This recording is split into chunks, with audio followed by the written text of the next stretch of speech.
Assalamualaikum warahmatullahi wabarakatuh. Saya Siska Puji dari kelompok 11 akan membahas mengenai pengawasan syariah, Dewan Pengawas Syariah atau DPS. Nah, di sini saya akan membahas poin pertama, pengawasan lembaga keuangan syariah di Indonesia. Nah, pengawasan pada lembaga keuangan syariah di Indonesia lebih banyak dibanding dengan lembaga keuangan bukan syariah atau konvensional.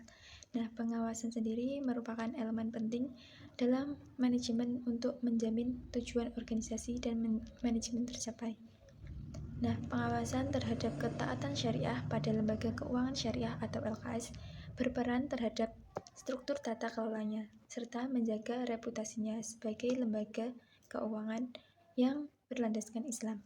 Dan di sini, lembaga keuangan syariah atau LKS merupakan salah satu institusi yang rentan dengan kecurangan dan penyimpangan sehingga memerlukan pengawasan terhadap operasionalnya.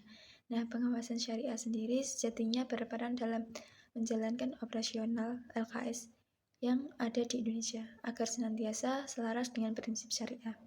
Nah, pengawasan begitu penting untuk dilakukan pada lembaga keuangan syariah atau LKS sebab rentan terhadap kecurangan.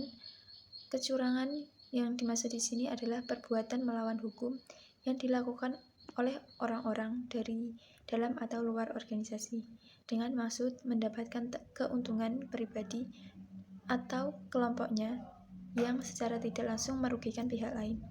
Nah, lembaga syariah sendiri merupakan lembaga yang bergerak dalam bidang jasa keuangan, baik sebagai penghimpun dana masyarakat maupun sebagai penyedia dan penyalur dana kepada masyarakat yang membutuhkan, yang didasarkan pada prinsip-prinsip syariah. LKS itu sendiri mencakup perbankan maupun non-perbankan. Dan selanjutnya, poin kedua, dasar keberadaan DPS atau Dewan Pengawasan Syariah. Dewan Pengawasan Syariah adalah suatu badan yang bertugas mengawasi pelaksanaan keputusan DSN di lembaga keuangan syariah. Dewan Pengawasan Syariah berkedudukan di bawah Rapat Umum Pengawasan Syariah atau RUPS atau sejajar dengan Dewan Komisaris di dalam struktur lembaga keuangan syariah. Nah, tugas utamanya itu Dewan Pengawas Syariah adalah mengawasi kegiatan usaha lembaga keuangan syariah agar sesuai dengan ketentuan dan prinsip syariah yang difatwakan oleh Dewan Syariah Nasional atau DSN.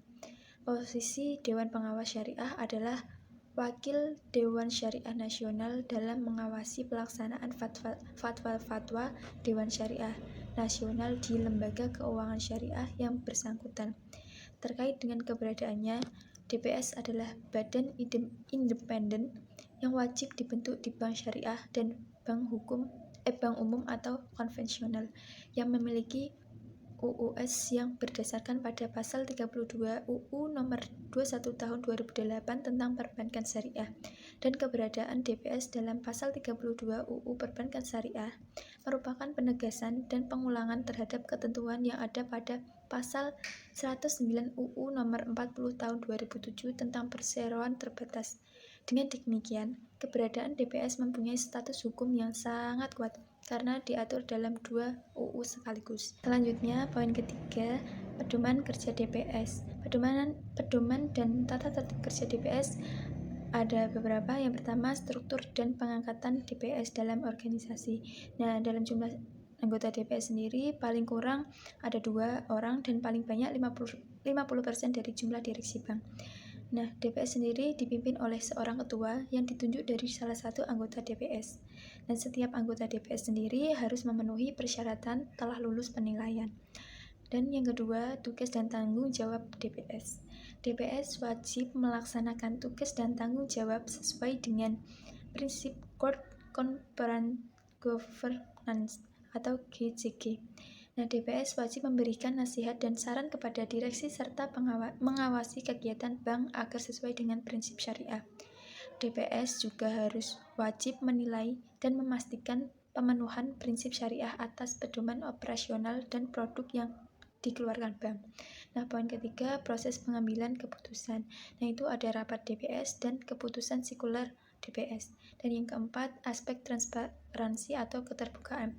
Nah, di sini anggota DPS wajib mengungkapkan rangkap jabatan sebagai anggota DPS pada bank atau lembaga keuangan syariah dalam pelaksanaan GCG bank. Dan yang kelima, etika kerja. Dan yang keenam, benturan kepentingan. Dan ketujuh, akses terhadap informasi. Dan yang kedelapan, waktu kerja. Nah, di sini anggota DPS wajib menyediakan waktu yang cukup untuk melaksanakan tugas dan tanggung jawabnya secara optimal. Sekian dari saya. Apabila ada salah kata, mohon maaf. Wassalamualaikum warahmatullahi wabarakatuh.